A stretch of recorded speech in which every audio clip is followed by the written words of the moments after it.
안녕하세요. 너무 깜깜해 앞이 보이지 않던 제 세상에 더 이상 빗줄기가 들지 않을 거라 생각하던 41세 남자입니다.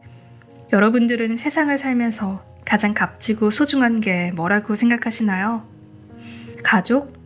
돈? 건강? 이렇게 말씀하시는 분들이 많으시겠지만 전 제게 가장 소중한 건 이 세상에 한 명밖에 없는 아내입니다. 저도 이번 일을 겪기 전에는 살면서 돈이 최고라 생각을 했는데요.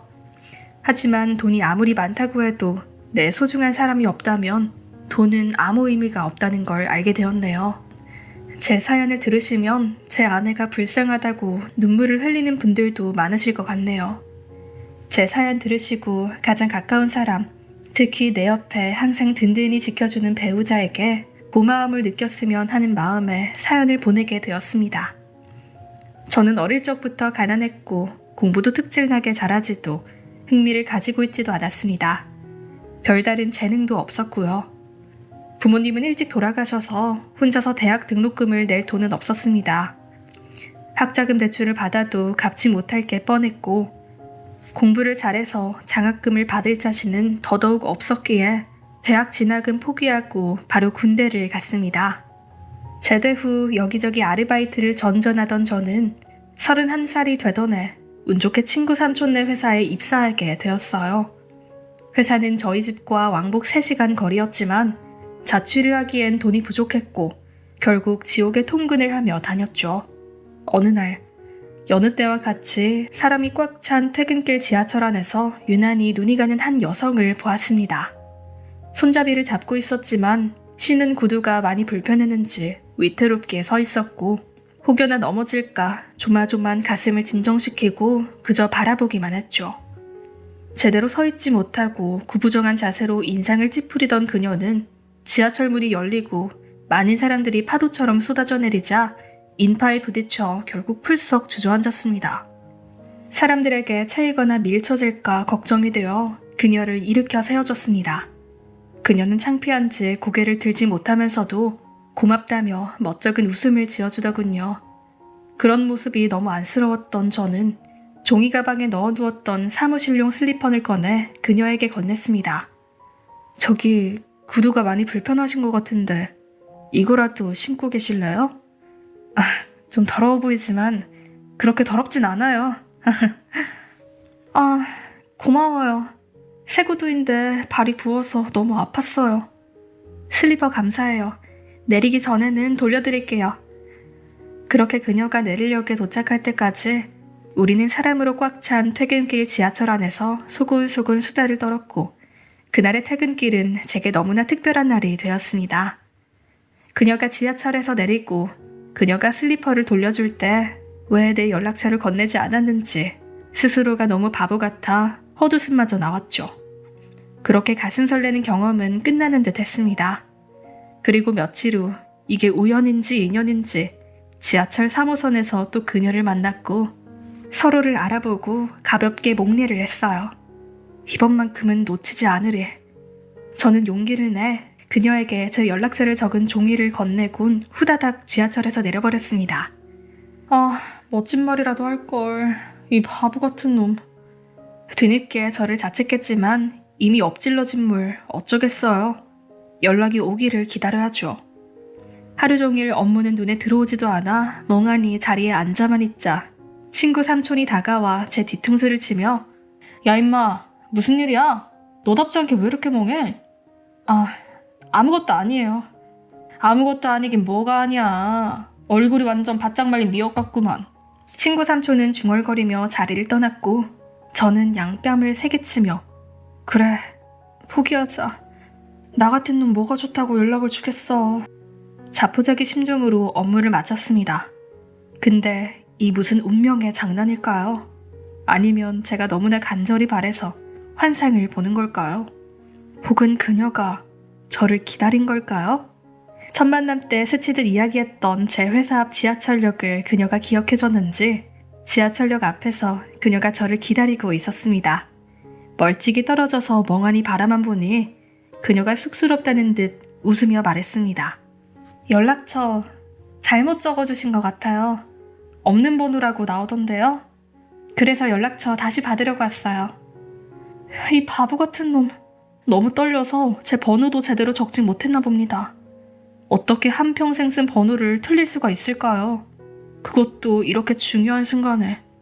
하지만 결국 제 눈앞에 그녀가 있기에 번호를 잘못 적은 제 자신을 칭찬하고 싶은 마음이 드는 것도 사실이었습니다. 그렇게 그녀와 만남을 가지게 되었고 3년이라는 시간이 흘러 우리는 34살, 결혼을 앞두게 되었습니다. 아내는 3남매 중 장녀였고 저와는 동갑이었어요. 저와 같이 부모님이 일찍 돌아가셨고 그 때문에 장녀로서 외롭고 힘들다고 했습니다. 하지만 저 같은 모질이에게도 항상 칭찬을 아끼지 않았고 크나큰 사랑과 관심을 줄 아는 마음씨 예쁜 사람이었죠. 그녀는 회사에서도 능력으로 인정받는 멋진 여자였고 모든 게 완벽한 그녀는 제게 너무나 과분한 사람이라고 생각했습니다. 결혼 후 그녀는 일하던 회사에서 이제 아이도 낳을 테니 집에서 쉬는 게 좋지 않겠냐며 권고사직을 당했고 저는 외벌이를 하게 되었습니다. 제 아내와 언젠가 태어날 아이를 생각하면 지금의 제 월급으로는 도저히 감당이 안 될 것 같아 저는 친구가 꽤 괜찮은 투잡거리라며 추천을 해줬던 분야를 공부하기 시작했어요. 하지만 독학이라 그런지 여전히 공부머리가 없는 건지 계속된 자격증 시험 낙방에 저를 책망하고 있었습니다. 아내는 그런 제게 위로와 응원을 해주며 저를 버티게 도와줬죠. 그리고 얼마 안가 아내는 동네 세탁소에서 일하게 되었습니다. 한 푼이라도 같이 모으고 싶어서 당신만 힘들게 하긴 싫어. 그리고 나 세탁소에서 일해보고 싶었어. 어릴 때 세탁소 냄새 되게 좋아했거든. 배시시 웃는 아내를 보자 눈물이 핑 돌더군요. 그렇게 아내가 새 일을 시작하고 3개월이 지났을 즈음 저는 여전히 남들은 몇 번 하면 붙는다는 시험에 단 한 번도 붙지 못했고 학원을 다녀야 하나 고민까지 하게 되었어요. 대출을 받아가며 신혼집을 구하느라 생활이 빠듯해진 이 상황에 학원을 다니기엔 너무 지출이 컸죠. 그래도 우선 아내와 상의를 해보기로 하고 퇴근이 늦는 아내를 기다렸습니다.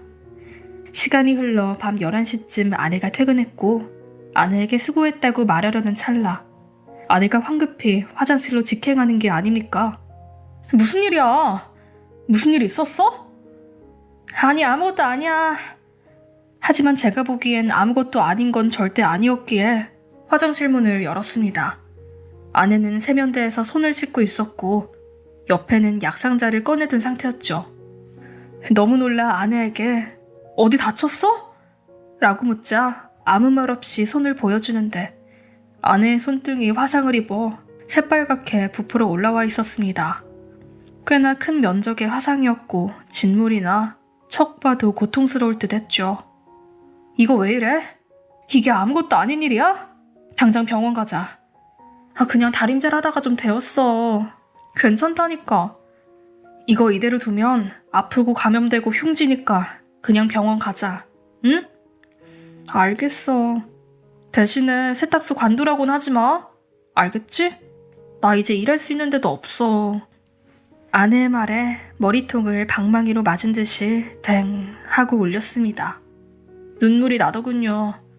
덜덜 떨리는 손으로 아내의 손을 살포시 잡아 이리저리 살펴보니 제가 모르는 사이에 아내의 곱던 손은 굳은 살과 바늘에 찔린 자국, 무언가에 긁히고 베인 자국, 크고 작은 화상 자국이 가득했습니다. 아내는 제가 세탁소를 관두라고 할까봐 여태 다쳐도 아무 말 안 하고 꿋꿋하게 다녔던 거였죠. 제 자신이 원망스러웠어요. 자격증은 몇 개월째 진전도 없고 이제는 도저히 혼자서는 못하겠으니 학원을 가야겠다고 말하려던 제 자신이 너무 한심했습니다. 몇 개월째 자격증 때문에 스트레스를 받는다며 퇴근 후 집에 있는 내내 아내에게 하소연을 하고 짜증을 내던 스스로가 너무 창피해 구멍이 있다면 숨고 싶을 지경이었죠. 동시에 아내가 원망스러웠습니다. 내가 얼마나 못 믿어오면 나에게 이런 것도 숨길까? 내가 얼마나 한심하면 스스로 다 해결하려고 하는 걸까? 내가 얼마나 못나 보이면 세탁소를 그만두게 할까봐 걱정을 할까? 나를 무시하고 있는 게 아닐까? 제 감정은 걱정과 자책에서 점점 아내에 대한 원망과 분노로 가득 찼죠. 아내에게 물었습니다. 당신은 내가 그렇게 못 믿어? 아내는 깜짝 놀라며 뭐? 아니, 그럴 리가 없잖아. 그냥 당신이 나를 걱정해서 세탁소 가지 말라고 하면 어쩌나 하고 걱정한 것뿐이야. 그니까 내가 그렇게 옹졸하고 모자란 놈 같냐고. 그게 아니라 당신이 워낙 날 잘 챙겨주고 걱정해주니까 혹여나 그럴까봐 그런 거지. 그렇게 생각한 적 절대 없어. 그니까 지금 은연중에 나를 그런 놈이라고 생각한 거잖아. 저의 말에 아내는 한숨을 푹 쉬며 어떻게 대답해야 할지 고민하는 듯 했어요. 하지만 그 모습조차도 제게는 저를 무시하는 걸로 보여 더 이상 아내의 말과 행동을 믿을 수 없었습니다. 진심으로 저를 대하는 것 같지가 않았어요. 그렇게 삭막하고 어색한 상태로 대화도 제대로 하지 않은 채 며칠이 지났습니다. 퇴근 준비를 하던 때 아내에게 문자가 왔어요. 대화를 통해 서로의 마음을 털어놓고 오해를 풀고 싶다. 일찍 퇴근하겠다는 내용이었죠. 저는 퇴근을 서둘렀고 집에 도착해 현관문을 열었습니다. 아내가 먼저 퇴근해 있었고 굉장히 신경을 많이 쓴 듯한 저녁밥을 한 상 차려놓은 상태였죠. 당신 왔어? 당신 좋아하는 잡채랑 고기랑 이것저것 많이 만들어봤어. 맛있겠네. 고마워. 자리에 앉아 식사를 하던 중 문득 아내가 밥을 잘 먹지 않는 게 눈에 들어왔습니다. 당신은 왜 안 먹어? 배 안 고파? 아, 요즘 입맛이 없어서. 아내의 느닷없는 트림에 깜짝 놀라 쳐다보니 아내가 얼굴이 붉어진 채 사과했습니다. 미안. 요즘 자꾸 이러네. 식사 중에 미안해. 괜찮아. 소화가 잘 되나 미안해. 일부러 이러는 게 아니라 그냥 막 나오네. 왜 이러지? 됐어. 괜찮아. 나 오기 전에 뭐 먹었나 보네. 트림 많이 하는 거 보니까. 아니, 아무것도 안 먹었는데 이러네. 저렇게 트림을 해대면서 아무것도 안 먹었다고 뻔뻔하게 거짓말을 하는 아내의 모습에 표정이 찡그러졌습니다. 그냥 솔직하게 말해. 내가 당신 욕을 해 뭐래? 내가 아직도 그렇게 못난 놈 같아? 참, 됐어. 그만 먹을란다. 여보, 잠시만 가지가지 한다. 진짜. 트림도 모자라 딸꾹질하는 아내가 기가 막히더라고요. 다음날 여느 때와 같이 업무 준비를 하는데 회사 동료 병철이가 커피 한 잔을 가져다주며 물었습니다. 야, 무슨 일 있냐? 너 표정 되게 웃겨. 이 녀석은 입사 후부터 쭉 절친으로 지내온 동갑내기예요. 첫인상은 다소 강하게 생겨 무섭다는 이미지가 있을 수 있지만 친해져 보면 성격도 호탕하고 뒤끝도 없는 게 아주 시원시원한 친구죠. 덩치는 산만하면서 고양이나 강아지를 아주 좋아라 합니다. 최근에 미모의 연하 여자친구와 결혼 이야기가 오간다는데 본인은 아직 총각이고 싶다며 복에 겨운 소리를 하는 놈이죠. 부유한 집에서 자라 모자랄 거 없이 누릴 거 다 누려가며 커서 그런지 다소 끈기가 없는 점이 있지만 그래도 주변 사람들에게 잘하는 착한 녀석이에요. 저는 이 녀석에게 하소연을 했습니다. 야, 와이프가 나 밥 먹는데 그렇게 트림을 하고 딸꾹질을 하더라. 아유, 더럽게. 나 퇴근하기 전에 급하게 먹었으니까 그런 거잖아. 근데 아무것도 안 먹었다고 거짓말을 하더라. 내가 그런 것 때문에 화낼 쫌생이 같냐? 그냥 먹었으면 먹었다고 하면 되잖아. 아휴, 진짜 집 들어가기 싫다. 밥 먹는데 옆에서 트림하면 좀 그렇지. 근데 좀 할 수 있는 거 아니야? 그 정도 가지고 뭘. 내 여친은 방귀 엄청 낀다. 냄새는 어찌나 지독한지. 에휴. 야, 그 정도가 아니라니까? 사람 말하는데 계속 트림한다고. 네가 한번 우리 집 와서 봐봐. 그렇게 와이프가 일찍 퇴근하는 날 동료를 집으로 초대했습니다. 안녕하세요, 형수님. 저는 회사 동료... 죄송해요. 안녕하세요. 형수님이 소화 기능이 튼실하시네. 창피하게. 당신은 내 회사 사람 앞에서까지 그래야겠어?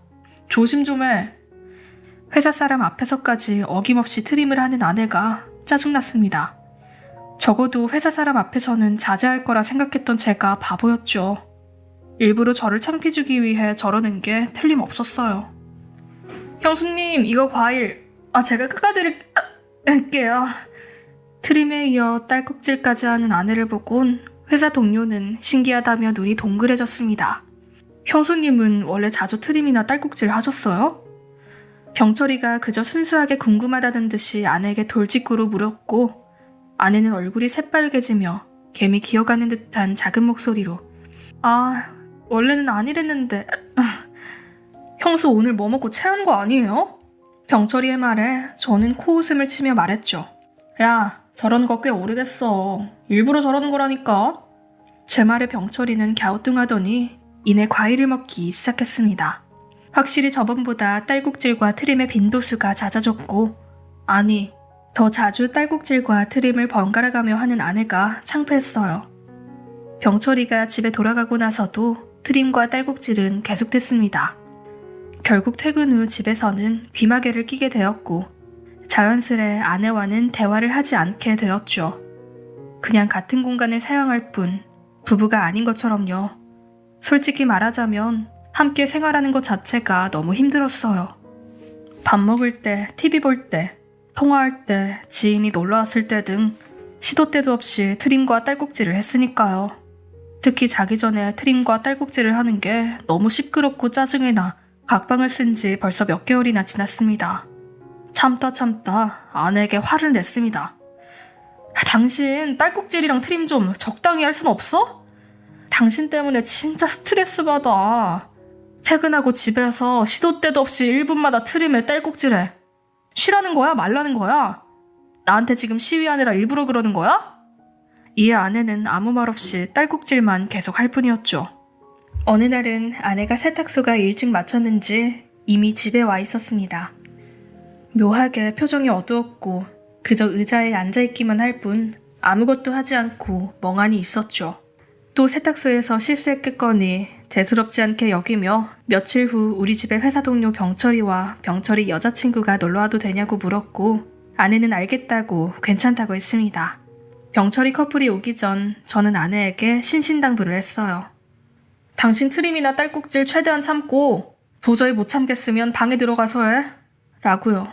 병철이네 커플이 집들이를 오듯 양손 가득 음료수와 휴지 등을 사들고 왔고, 화기애애한 분위기 속에서 대화가 시작됐습니다. 이야기를 들어보니 병철이와 여자친구는 인연을 만났고 길에서 병철이가 먼저 대시를 해서 만났다고 하더라고요. 이야, 병철이는 완전 상남자네. 병철이의 등을 탁 치며 말하자 병철이의 여자친구는 그때 병철 오빠 완전 땀 많이 흘리면서 말도 엄청 더듬었어요. 하며 병철이를 놀렸어요. 병철이는 멋쩍게 웃으며 그런 걸 왜 얘기해? 하며 쑥스러워했습니다. 참 사이좋은 커플이구나 싶었습니다. 저도 예전에는 아내를 보면 가슴 설레고 사이도 좋아서 매일매일이 알콩달콩했고 함께하면 뭐든 다 행복하고 고맙고 사랑스럽게 보일 때가 있었죠. 이제는 아련해진 그 시절을 잠시 회상하던 중 병철이가 물었습니다. 근데 형수는 방에서 왜 안 나오시지? 그러고 보니 아내는 처음 인사할 때만 있다가 바로 방으로 들어가 그 후로는 나오지 않았어요. 내가 보고 올게. 저는 아내를 찾으러 방에 갔고 아내는 이불 속에서 입을 끄 하며 딸꾹질을 참고 있었습니다. 잠시 짠한 마음이 들었지만 이 상태의 아내를 밖에 내보낸다면 거기서도 딸꾹질과 트림을 하느라 대화 진행이 안 될 거라 생각하니 막막해져 그냥 아내를 그대로 방에 두고 나왔어요. 야, 형수는? 병철이가 묻자 저는 좀 피곤한가 봐. 자고 있네? 하고 대충 얼버무리며 다시 셋이서 수다를 떨었습니다. 몇 시간이 지났을까? 병철이네 커플이 갈 준비를 하고 현관을 나설 찰나 아내가 방에서 나와 조심히 잘 가시라며 인사를 건넸습니다. 병철이네 커플은 제 아내도 함께 놀지 못해 아쉬워하며 말했습니다. 다음에는 형수도 같이 놀아요. 꺽. 엄청 큰 트림 소리에 모두가 조용해졌고 아내는 눈물을 글썽이며 죄송하다고 연신 사과를 했습니다. 이번에 얼굴이 새빨개진 건 저였죠.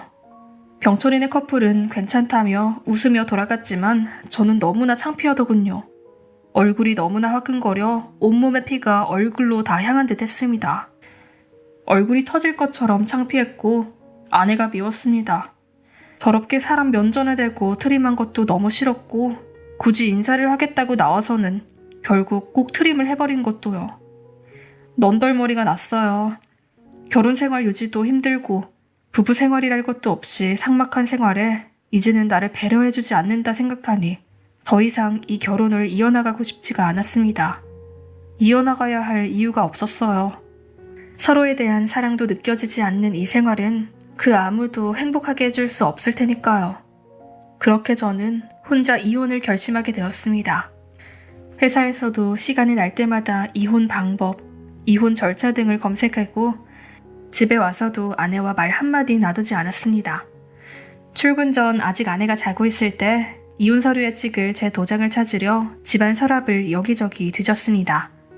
그리고 침실 서랍 안쪽에서 땡땡 병원이라고 쓰여진 서류 봉투를 발견했죠. 나는 병원에 간 적이 없는데 이게 뭐지? 서류 봉투 안에는 병원 진료 기록 내역과 소견서, 영수증이 여러 장 있었습니다. 환자 이름에는 제 아내의 이름이 새겨져 있었고요. 또 화상 입어서 병원 갔나? 별거 아니겠지? 뭔가 말로 형용할 수 없는 불안감이 가슴 한켠에 슬며시 자리 잡았고 심장이 쿵쿵 뛰기 시작했습니다. 이상하고 불길한 느낌이 발밑에서부터 연기처럼 제 몸을 타고 올라오는 듯 했습니다. 왜 진료를 받았는지 소견서와 기록력을 살펴봤어요. 그리고 두 글자를 발견하고 저는 심장이 저 아래로 떨어지고 온몸에 피가 빠지는 듯 했습니다. 검사 결과 위암으로 판정됨. 믿기지가 않았습니다.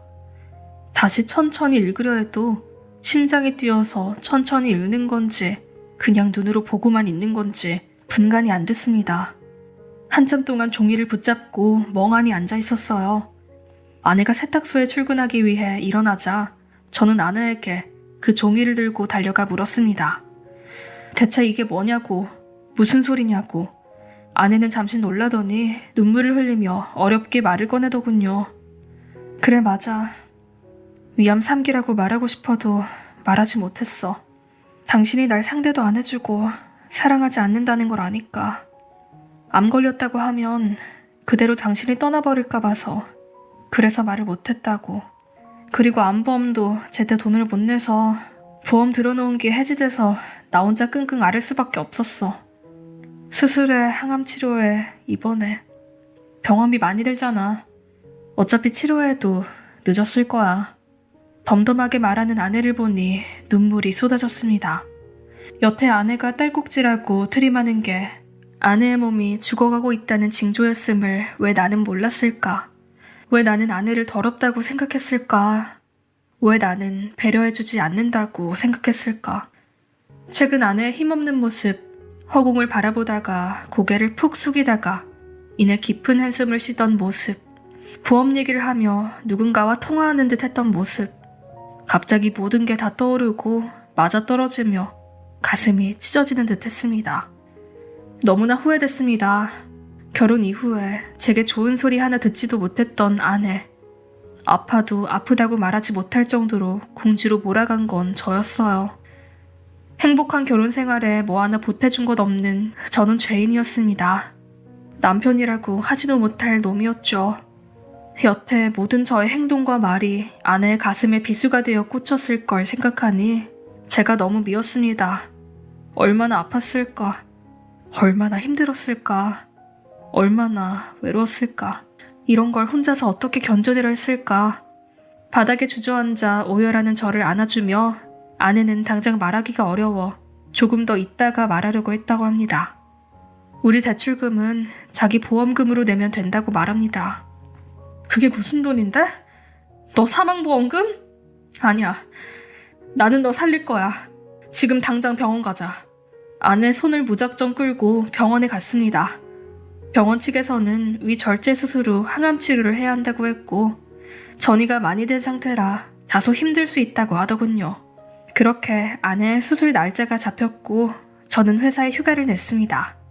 소식을 들은 병철이가 병원에 찾아왔고 요즘 위암도 완치율 높대. 걱정 말고 너는 형수 돌보는 데 힘써라. 나도 최대한 도울게. 너무 자책하지 마라. 제 어깨를 두들겨주고 손에 무언가를 쥐어주고는 서둘러 병원을 빠져나갔습니다.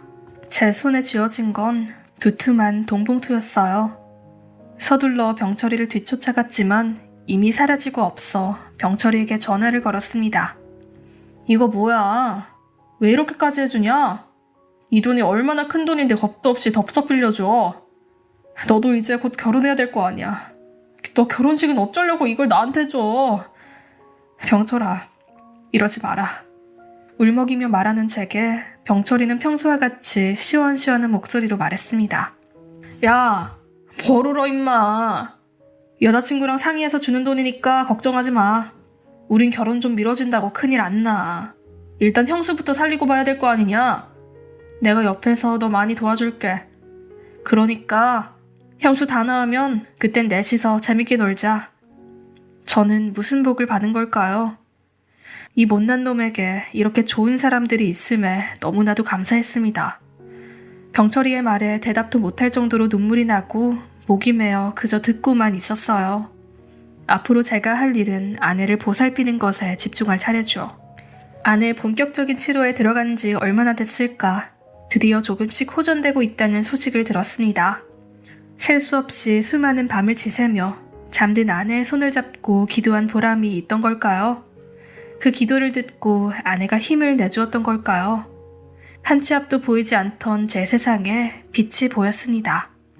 비록 아직도 한동안은 병원 신세를 져야 됐고 언제 건강이 악화될 줄은 모르지만 의사 말로는 수술 경과도 좋고 조금만 더 버텨주면 좋은 소식이 올 수 있을 거라고 말씀해 주시네요.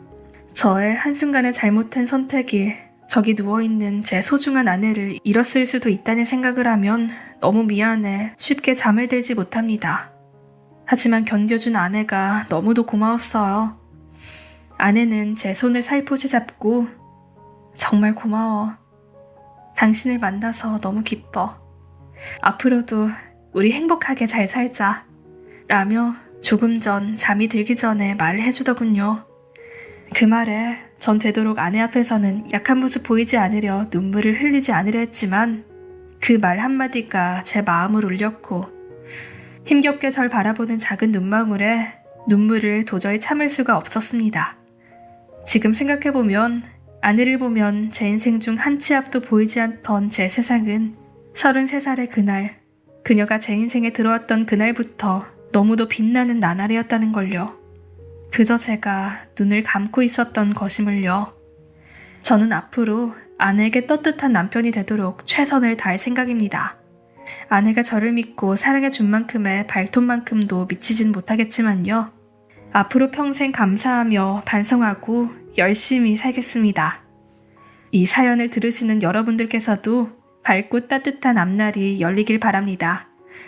언제나 믿고 사랑하고 감사하며 소중한 하루하루를 보내시길 바랍니다. 제 긴 사연 들어주셔서 감사합니다.